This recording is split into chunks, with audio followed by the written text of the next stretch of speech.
right, so the New York City mayor election is coming up this November, and right now Zohran Mamdani, the leading candidate, the state assemblyman, he is leading pretty big ever since the June Democrat primary.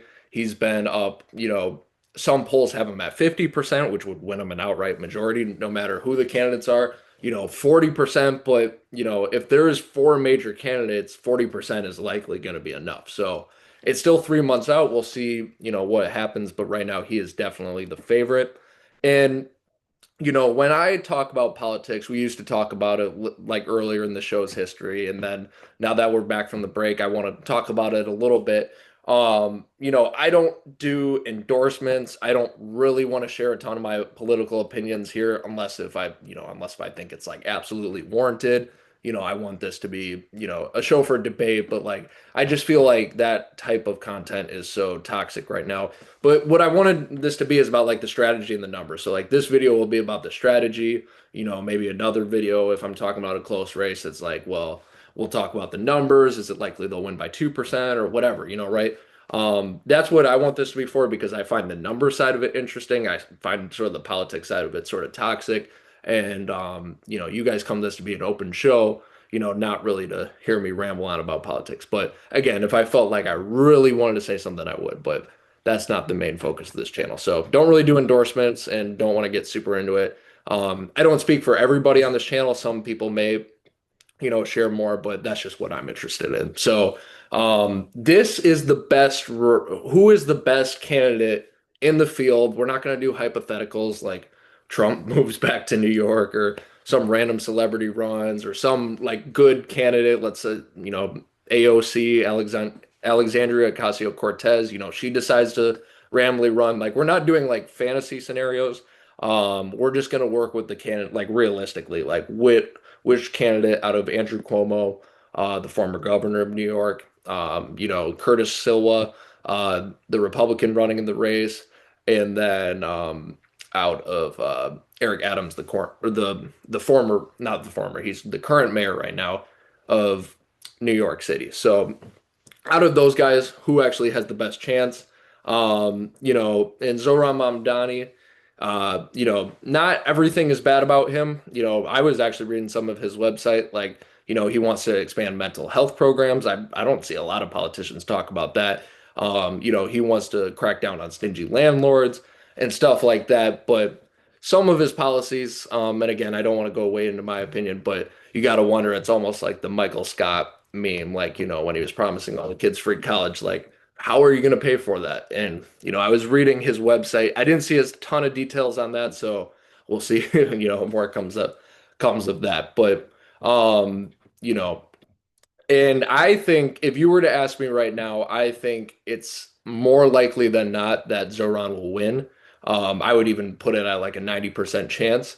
That's because I think with Trump getting elected, like way on the right side, way on the conservative side, right? The left is, and more specifically, not the left, the Democrat voters, they're like, okay, well, how do we combat this? How do we fight this? Like Joe Biden, for example, might have met the moment in 2020, when he was, we need a calm voice. We need someone to, what was the phrase they always use? Lower the temperature and stuff like that. During 2020 and like a serious time in COVID and all that, but now I feel like the energy from the Democrat voters is a little bit different. They didn't think Trump was going to get back into office. He did, and I know I'm going a little bit off topic, but I think it wraps around to this. This is the Democrats' first chance in the biggest city in America to be like, well, this is we want someone to fight this. We want someone, like I said, Trump's way on the conservative side. We want someone way on the left side to fight this. And I feel like both sides sort of play into emotion politics, but we'll sort of just going on activism a little bit more than substantive policy. But that's hey, that's the fight now today, and I think the Democrats are definitely, at least the Democratic voters, are going that way as we go to other elections, 2026, 2028. But I think that showdown in the primary, Zoran was expected to lose. And he was down by like 10 points in some polls to Cuomo, and he beat him pretty considerably. I think it was about like an 8 point spread. He won the Democrat primary back in June. So I think that's where the voters are going. on the Democrat side. So, anyways, that's that. That's Zoran. So I think it's likely he'll win, but that 10% chance, what who can do it best? I'm gonna start with so let's narrow it down. Eric Adams, the current mayor of New York City. Pretty big job, right? But also a lot of big responsibility. If you look, a Siena poll, just the summer of 2022, his not even like 6 months into office, he was at 29% approval. Now that is lower. Again, we were talking about Biden, who is pretty unpopular. That is lower than Biden was at any time in his presidency.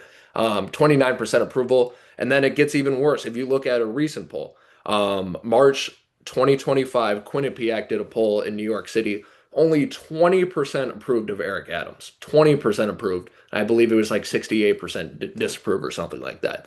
So it's not gotten better. It's only gone down. He's faced a lot of charges. I actually hear a lot of the big finance guys are getting behind him because he's the current mayor, but like, everyone was saying, and I keep going back to Biden, but it's a perfect example for this. Everybody was saying like, if you are below 40%, you have no shot of winning. And this guy is at 20% in his own city. It's just a mayor race, and he's at 20% in his own city. So they do not approve. He has zero chance of winning. He's just, he would just hand it to Zoran absolutely, if he stayed in the race. So Eric Adams, I don't know why the billionaire in the Hamptons or whatever are funding him. He needs to drop out like right this second. Because especially if he doesn't want Zoran elected, like he needs to drop out right the second. So it's not him. And then let's go to the Republican candidate next, Curtis Sliwa. Okay, sort of has run in New York a lot. I believe he ran in one of the other mayor elections, maybe last time around. I forget, but moderate guy. Like he's not like a Trump Republican. He actually, I think, even describes himself as an anti-Trump Republican, and it honestly wouldn't surprise me if he does like decent in this election. Like say it stays the way it is. There's three or four candidates. If he finishes like second, that wouldn't surprise me. Or if he gets a decent amount of votes. But he has no shot of actually winning because that's what we're talking about. Who could beat Zoran, the favorite, who I have at 90% to win? Who could actually beat him? And Curtis Silva, he seems like a nice guy, but it's a Republican in New York. Like no polling like shows him anywhere close. And it's too deep blue. Like even Trump like had his landslide victory, and I believe he only got or not. We could debate if it was landslide, but a big blowout victory last fall, and even he only got like 30% in New York. So New York City is still very blue. There's no polling that indicates him close. Well, you could say, well, Evan, there was Michael Bloomberg who was mayor of New York City, or Rudy Giuliani before him. Like, couldn't Curtis Silva win it? Yeah, but those guys had major momentum. And I don't think Silva does. So I don't think it's going to be him, and that really leaves Andrew Cuomo. Now, Andrew Cuomo, not the most ideal candidate, which is why I think Zoran's likely to win, and it might be too late.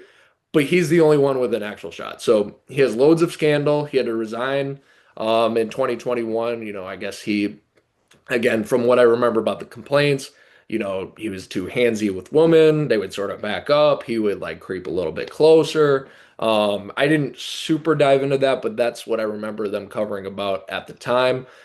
He's had a lot of campaign fumbles. He said he was going to move to Florida if Zoran won. I don't think that was a great comment to make, even if he meant it. Like just again, it's most of the city is pretty excited. Not most, but like a decent amount of the city, at least 40%, is pretty excited about him right now. So I don't know if that's the right comment to make if you're trying to win voters. And he's sort of running like an elitist campaign. Like he's just going to like small fundraisers, like smaller gatherings. It's going to take a little bit more to win this election, but I think he is the best choice.